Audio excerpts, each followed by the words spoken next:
El conflicto árabe-israelí se presenta en los medios cual disputa territorial. Un argumento común afirma que en el territorio del presente Estado de Israel residía un milenario pueblo árabe palestino que fue desalojado por la fuerza por los judíos sionistas. Para evaluar estas afirmaciones debemos examinar los hechos históricos. Eso haremos aquí. HIR y Faces presentan una serie basada en el libro El colapso de Occidente, el siguiente holocausto y sus consecuencias.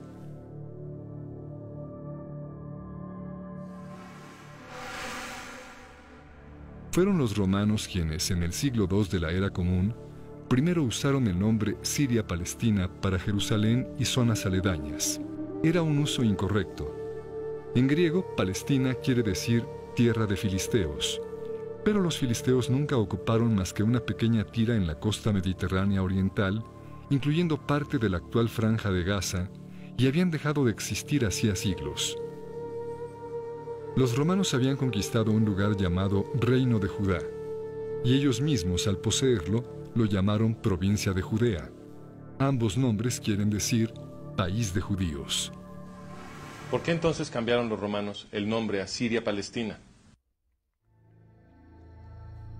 La comunidad y religión judía se organizan alrededor de la ley de Moisés, la cual, de acuerdo al Éxodo, nació en una revuelta de esclavos. Esto explica que la ley de Moisés denuncie la opresión y proteja a los pobres. También explica las preocupaciones de la aristocracia castrense romana. En aquellos días los judíos eran una enorme población distribuida por todo el Mediterráneo. La mayor inquietud de los romanos era que la popularidad de la ley de Moisés entre los pueblos oprimidos del imperio pudiese desembocar en revolución. Para evitar ese desenlace, el imperio lanzó enormes matanzas de judíos que ahora recordamos como la Primera Guerra Judía, la Revuelta de la Diáspora y la Segunda Guerra Judía. De acuerdo a los historiadores, en su conjunto y en términos proporcionales, los romanos asesinaron quizá más judíos que Adolfo Hitler. Una vez concluido el genocidio, el emperador Adriano, luego de destruir Jerusalén en el siglo II, trajo griegos a poblarla y prohibió la entrada, so pena de muerte, a los judíos. La ciudad fue renombrada Aelia Capitolina y el área Siria-Palestina. En términos políticos, Palestina quiere decir aquí no hay judíos ni se permiten. Algunos judíos permanecieron testarudamente en su tierra santa y muchos otros pronto regresaron. Los romanos continuaron informalmente refiriéndose al lugar como Judea. Con el paso del tiempo, el nombre Palestina se fue usando menos y menos y cesó de tener un referente claro. Bajo el Imperio Turco Otomano, amo de toda el área a partir del siglo XVI, no existía entidad administrativa o política alguna llamada Palestina. En el siglo XX, después de arrebatar Oriente Medio a los turcos en la Primera Guerra Mundial, los británicos revivieron el nombre cuando crearon el Mandato Británico de Palestina. Pero su definición final de Palestina en 1922 comprendía tan solo una cuarta parte del área que ellos mismos habían bautizado Palestina apenas 2 años atrás. Semejante arbitrariedad apoya la queja del historiador árabe Philip Hitti, quien atestiguara ante el Comité Anglo-Americano de Investigación en 1946. No hay en la historia ninguna Palestina, en lo absoluto. Pero si el nombre Palestina es una creación artificial del Imperio Romano, y más tarde del Imperio Británico, entonces, ¿quiénes son los así llamados palestinos? Esa pregunta la contestó en entrevista con la revista holandesa Trouw, Zahir Muhseen, jefe de operaciones militares de la Organización para la Liberación de Palestina, o la OLP, ahora mejor conocida como la Autoridad Palestina.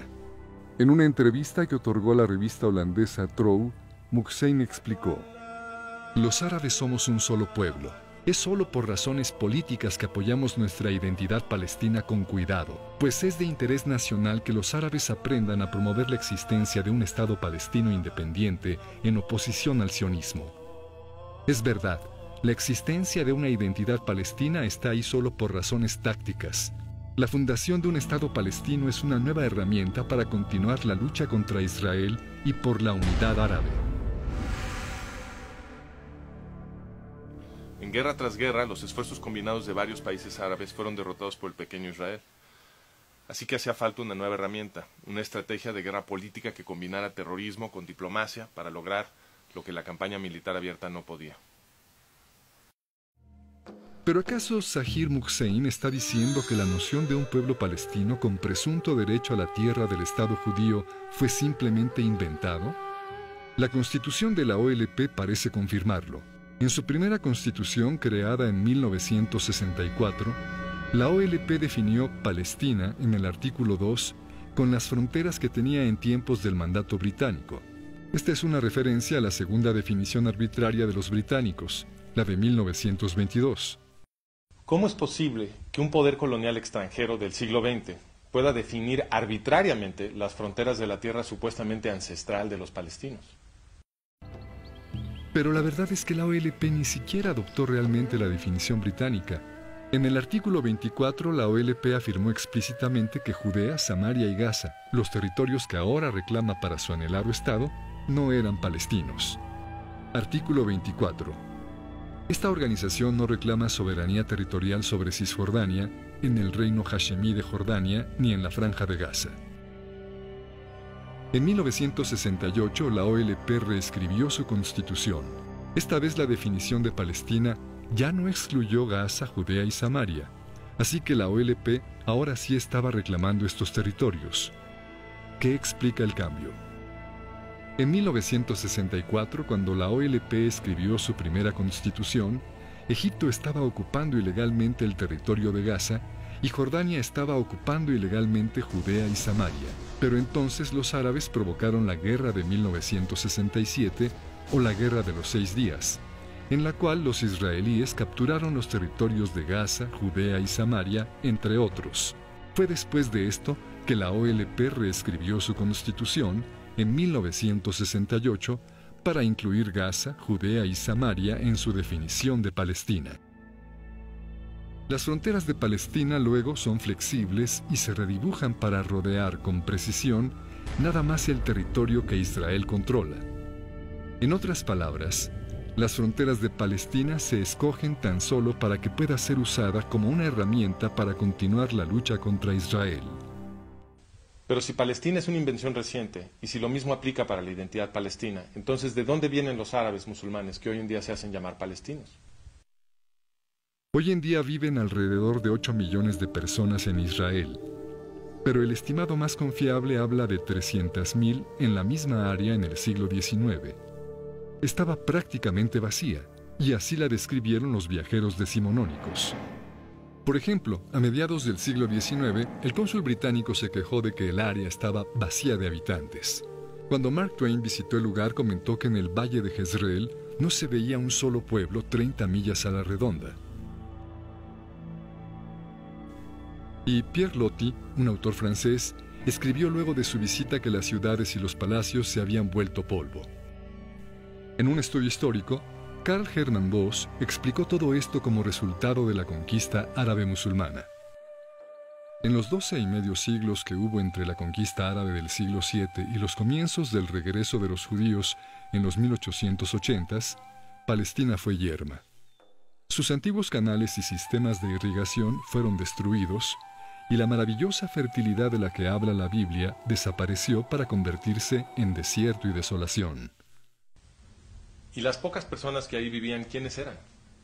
La mayoría eran musulmanes, pero se dividían en varias identidades, algunas violentamente opuestas, y ninguna de ellas palestina. También subsistían pequeñas comunidades judías en la mayoría de los asentamientos grandes y en los pueblos de la Galilea, y también había grandes poblaciones judías en Jerusalén, Hebrón, Safed y Tiberias. En Jerusalén, de hecho, los judíos eran mayoría. Un documento del consulado británico fechado en 1859 dice: «Los mahometanos de Jerusalén no exceden una cuarta parte de la población entera». En 1878, 2 años antes de que empezaran las migraciones sionistas, el sultán otomano lanzó una política de reasentamiento para atraer musulmanes, en su mayoría circasianos y argelinos. El historiador Arnold Blumberg explica: «Después de 1880, los empujes del naciente nacionalismo judío, del patrocinio turco de la colonización de musulmanes foráneos y de la inmigración espontánea de árabes atraídos por la nueva prosperidad de Palestina, cambiaron el carácter demográfico de estas tierras. En 1878, enormes olas de inmigración musulmana comenzaron a llegar a lo que había sido en esencia un terreno baldío. Es obvio que la mayoría de quienes ahora se llaman palestinos no tienen raíces milenarias en aquel lugar. Esto lo confirma el comportamiento de la ONU, pues ha definido al refugiado palestino como cualquier no judío que hubiese partido durante la guerra de 1948 y cuya familia hubiese residido en el área tan solo 2 años. Sin esta definición, la población de así llamados refugiados palestinos se reduce casi a nada. Ahora bien, casi todo mundo reconoce que los judíos sionistas se asentaron sobre todo en tierra yerma que nadie usaba. El propio rey Abdullah, quien participaría en el esfuerzo por destruir el incipiente Estado judío en 1948, escribió en 1946: «Me asombré de ver los asentamientos judíos. Habían colonizado las dunas de arena, tomado agua de ellas y las habían transformado en un paraíso». El rescate judío de la tierra produjo un resplandor económico que atrajo a muchos árabes de países vecinos buscando una mejor vida. Y estos engordaron las filas de quienes más tarde se harían llamar palestinos. Muchos creen, sin embargo, que los judíos sionistas robaron las tierras sobre las cuales se asentaron. ¿Fue así? Esa pregunta la contestó Haj Amin al-Husseini, padre del movimiento palestino. En 1936, Husseini, muftí de Jerusalén, lanzó su cuarta oleada terrorista contra los judíos del mandato británico de Palestina. La llamó la Revuelta Árabe. Esta violencia duró hasta 1939. En 1937, el gobierno británico envió un equipo a investigar, encabezado por Lord Peel. Su misión era establecer lo que sucedía y por qué. Llamó a Husseini a comparecer como testigo. Sir Glory Hammond preguntó a Husseini si el problema era que los judíos habían tomado tierras árabes por la fuerza. Husseini contestó: «En la mayoría de los casos las tierras fueron adquiridas. Lo que pregunto es si fueron adquiridas por la fuerza, con compulsión, como si hubiesen sido adquiridas para uso público. No, no fue así. No fueron adquiridas por la fuerza. No. Pero entonces estas tierras que ascienden a los 700,000 dúnams, ¿de hecho fueron vendidas? Sí, fueron vendidas, pero el país fue puesto en condiciones para facilitar aquellas adquisiciones. No estoy seguro de estarle entendiendo. Fueron vendidas. ¿Quién las vendió? Los terratenientes. ¿Árabes? En su mayoría eran árabes. ¿Hubo alguna compulsión para que vendieran? Y si así fue, ¿de quién? Como en otros países, hay gente que se ve forzada por las circunstancias, las fuerzas económicas, a vender su tierra. Los terratenientes árabes que según Husseini habían sido forzados a vender sus tierras eran los Efendi, los grandes señores feudales de la zona. Ellos hacían lo que les viniera en gana. Nadie los forzó a vender. Y vendieron sus tierras menos productivas a precios altísimos. De hecho, la familia del mismo Husseini, terratenientes Efendi de primerísimo orden, lucraba tremendamente con estas ventas. Los Husseini primero amenazaban de muerte a los pequeños terratenientes si osaban cometer el así llamado crimen nacional de vender tierra a los judíos. Luego compraban esos predios a precios de bancarrota, los consolidaban y se los revendían a los judíos a precios de extorsión. El historiador Nathan Weinstock explica: en otras palabras, la propaganda hipernacionalista se convirtió en un negocio lucrativo, un fraude gangsteril al estilo estadounidense para la aristocracia árabe. En conclusión, es falso decir que un milenario pueblo palestino vio sus tierras arrebatadas por los judíos sionistas. Primero, porque no había tal pueblo palestino en esa tierra, y segundo, porque los judíos sionistas compraron las tierras de terratenientes árabes que las vendieron gustosos a precios muy por encima del precio de mercado. Para ver la documentación detallada que apoya las afirmaciones de este video, visita El colapso de Occidente, el siguiente holocausto y sus consecuencias.